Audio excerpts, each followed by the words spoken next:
حضرت مولا علی شیر خدا کرم اللہ تعالیٰ وجہ کریم فرماتے ہیں نبی پاک ایک سفر پہ گئے تو مجھے اپنا نائب بنا کے مدینے میں چھوڑ گئے حفاظت کے لیے. میری باتوں کی سمجھ تو آ رہی ہے نا آپ حضرات کو؟ حضور مجھے چھوڑ گئے. کہتے ہیں میرے پاس مال غنیمت کے تھوڑے سے پیسے تھے.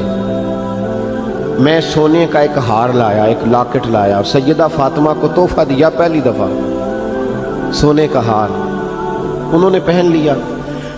نبی پاک علیہ السلام کا طریقہ مبارکہ یہ تھا کہ حضور جب سفر پہ جاتے تھے تو سب سے آخر میں سیدہ فاطمہ کے گھر جاتے, اور جب واپس آتے تو سب سے پہلے آتے, سب سے پہلے.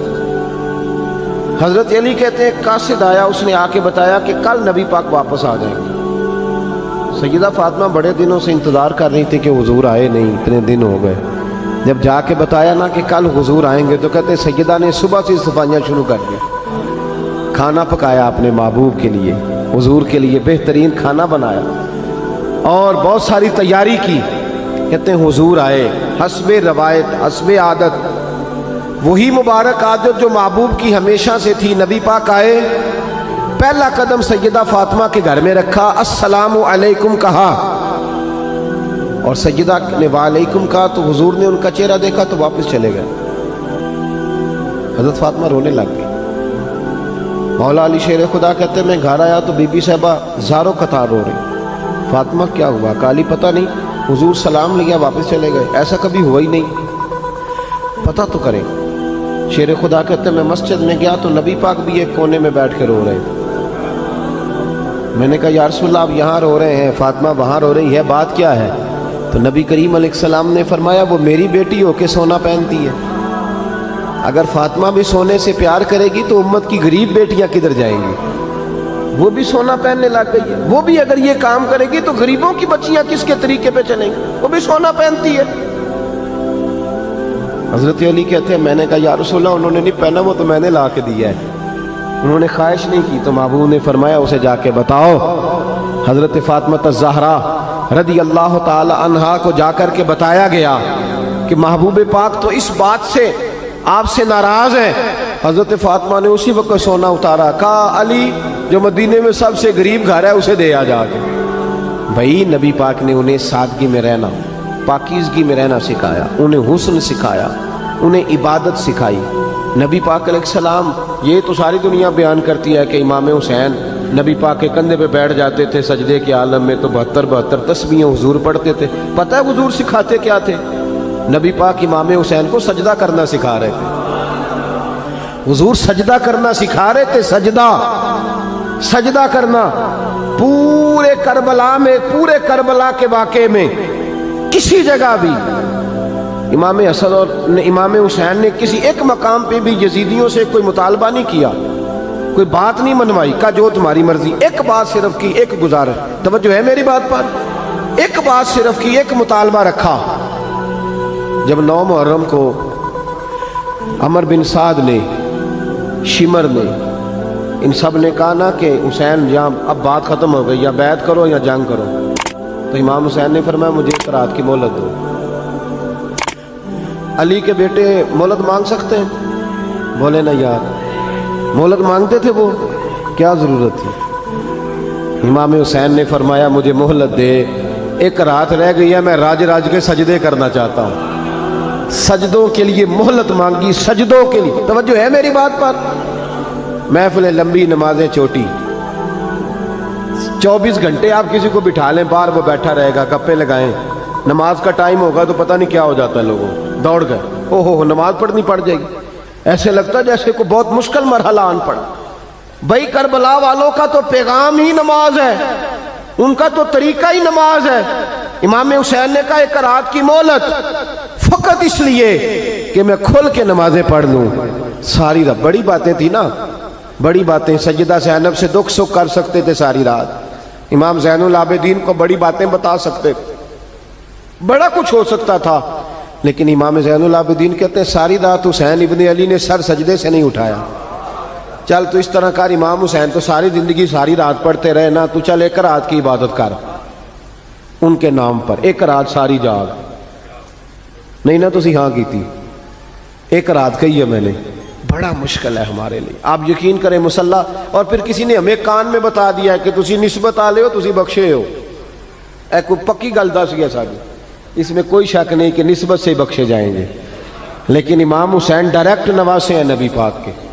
اگر وہ نسبت کے باوجود بھی ساری ساری رات نماز پڑھتے ہیں, تو کس قسم کا نسبت والا ہے کہ 10 محرم کو بھی تیری ساری قضا ہو جاتی ہے, ساری قضا چھٹی, ہم نسبت والے ہیں. بس نسبت کا یہ معیار ہوتا ہے. نسبت کا معیار یہ ہوتا ہے کہ جو محبوب نے کیا وہ ہم نے کر کے چھوڑنا ہے, وہ کام کرنا ہے. اور پھر اہل بیت نبوت کا اسوہ حسنہ پردہ ہے. پردہ بڑی گمراہی آ گئی ہے امت میں. اب جو بچی MA MBA کر لیتی ہے وہ سب سے پہلے یہ مطالبہ کرتی ہے کہ ہمارے حقوق برابر کے. اسلام نے عورت کو برابر کے حقوق نہیں دیے, عزت والے حقوق دیے. کون سے حقوق دیے بولیے؟ میں ایک یونیورسٹی میں تھا تو ایک بچی نے پیغام دیا, کہنے لگی جی, بچیاں بھی تھی پردے میں بیٹھی ہوئی, لیکچر یونیورسٹی میں ہو رہا تھا, تو اس نے کہا جی عورت کا تو گھر ہی کوئی نہیں ہوتا,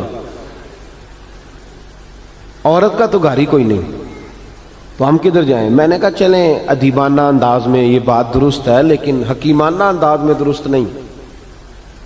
عورت کی تو اللہ تعالیٰ نے ذمہ داری بڑی شاندار رکھی ہے. جب تک باپ جوان ہوتا ہے نا, توجہ ہے میری بات پر, جب تک باپ جوان ہوتا ہے تو بیٹی اس کے گھر رہتی ہے, اور جب بچی جوان ہوتی ہے, ابا تھوڑا بوڑھے ہونے لگتا ہے نا, تو اللہ تعالیٰ خامد کی ڈیوٹی لگا دیتا ہے عورت پر. اور جب خامد تھوڑا بوڑھا ہونے لگ جاتا ہے تو بچے جوان ہو جاتے ہیں. تو میں نے کہا بی بی تو سمجھی نہیں, تو کہتی ہے میرا گھر کوئی نہیں. رب کریم نے تو تیرا محافظ ہمیشہ جوان آدمی کو رکھا ہے, جوان کو, کبھی باپ کو, کبھی بھائی کو, کبھی بیٹے کو, کبھی شوہر کو. تو یہ کیسے؟ اسلام نے تو تیرے لیے جوان خون تیرا محافظ رکھا, اگر تو سمجھے. حضرت فاطمہ نے ساری زندگی پردے میں گزاری, ان کا ننگا سر کبھی سورج نے بھی نہیں دیکھا. یہاں اللہ خیر کرے دینداروں کی بچیاں پردہ نہیں کرتی, حاجیوں نمازیوں کی بچیاں پردہ نہیں کرتی. کپڑے استری نہ ہو تو گھر میں جھگڑا شروع ہوتا ہے, اور بی بی پردہ نہ کرے تو پرواہ کوئی نہیں. حضرت عبداللہ بن سہل ایک تابعی بزرگ ہے, نام یاد رکھنا. عبداللہ بن سہل کہتے ہیں سیدہ زینب جب کربلا سے واپس آئیں تو وہ میری پڑوسن تھیں. 15 سال کہتے ہیں میں ان کا پڑوسی رہا ہوں. 15 سال, 15, امام شورانی نے اس کو لکھا ہے, 15 سال میں حضرت زینب کا پڑوسی رہا. کبھی ہوتا ہے نا کہ بی بی برقع پہن کے باہر نکل آتی ہے, بازار جانا ہے, دوائی لینی ہے, کوئی کام ہے. کہتے ہیں 15 سال میں پڑوسی رہا, پر میں نے پردوں میں چھپی ہوئی زینب بھی کبھی نہیں دیکھی. کہتا نا برقعے میں بندہ بی بی دیکھ لیتا, میں نے پردے میں چھپی ہوئی بھی بی بی کبھی نہیں دیکھی. تو کربلا والوں کا تو طریقہ پردہ ہے, ان کا طریقہ. اب آخری بات سنیں, کربلا والوں کا طریقہ حوصلہ ہے, ہمت ہے.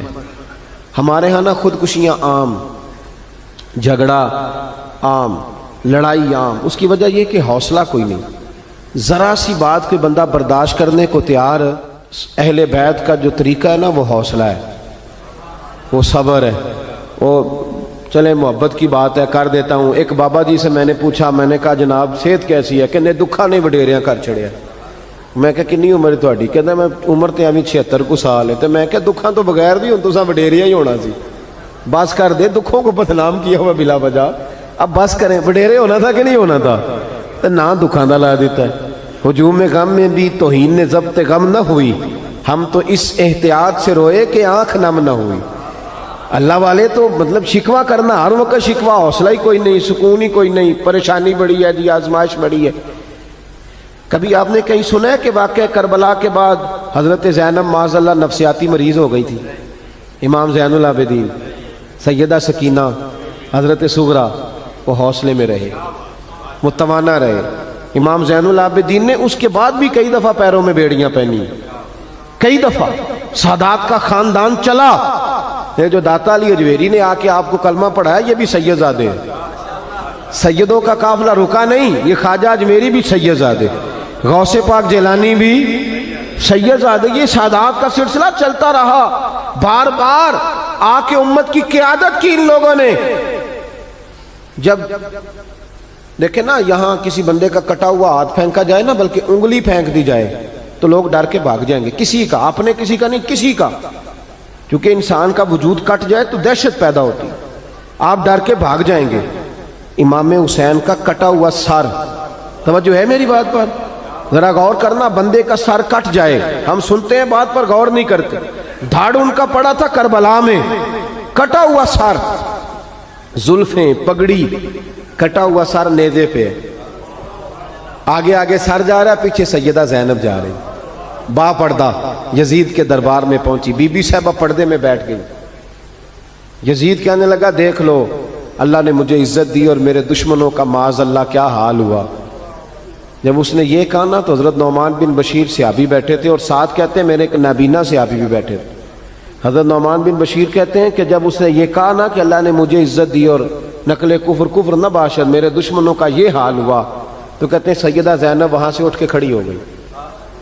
با پردہ سیدہ زینب کھڑی ہوئی، اور فرماتے ہیں اس طرح نہیں کھڑی ہوئی کہ بیویاں روتی ہیں تو کہتی ہیں ہائے یہ ہو، اس طرح نہیں، حوصلہ، ہمت. اور جس طرح کوئی سیاںا خطیب خطبہ پڑھتا ہے، اس طرح سیدہ نے خطبہ پڑھا. پہلے اللہ کی حمد کی، پھر نبی پاک پہ درود پڑھا، اور پھر قرآن پاک کی آیت پڑھی وَتُعِزُّ مَن تَشَاءُ وَتُذِلُّ مَن تَشَاءُ. یہ آیت پڑھی. کہتے سیدہ کی آواز میں وہ روب تھا، وہ گرج تھی، وہ وقار تھا، وہ اطمینان تھا کہ وہ نابینا صحابی میرا گھٹنا ہلا کے کہنے لگے نعمان علی آ گئے ہیں دربار میں، علی آ گئے ہیں. جبریل امی بول رہے ہوں جیسے، حکمت کے گوہر رول رہے ہوں جیسے. دربار دمشق میں بی بی زینب کا خطاب، منبر پہ علی بول رہے ہوں جیسے. کہا یہ تو حضرت علی کی آواز. علی آ گئے کیا؟ علی آ گئے. سیدہ زینب فرمانے لگی یزید تیری حکومت ہے تو کہتا ہے کہ اللہ نے تجھے عزت دی، ذرا وقت بدلنے دے، ذکر تیرا بھی ہوگا پر تجھ پر لوگ لعنت برسائیں گے. اور جب میرے حسین کا ذکر ہوگا تو خطیب جمعے کے خطبے میں ذکر کیا کریں گے، خطبوں میں میرے نام. بھائی حوصلہ پیدا کرے زندگی میں. ہمارے اندر حوصلہ نہیں رہا، حوصلہ نہیں، توانائی نہیں. ذرا سی بات پہ ہم بگڑتے ہیں، ناراض ہوتے ہیں. اپنی طبیعتوں کو اکٹھا کریں. پہلا سبق یہ عرض کیا ہے کہ اہل بیت سے پیار کریں، بحث چھوڑ دیں.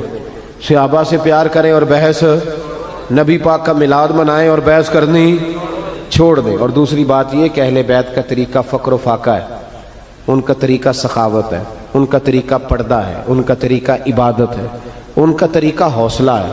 حوصلہ مند زندگی گزاریں، توانائی والی زندگی گزاریں.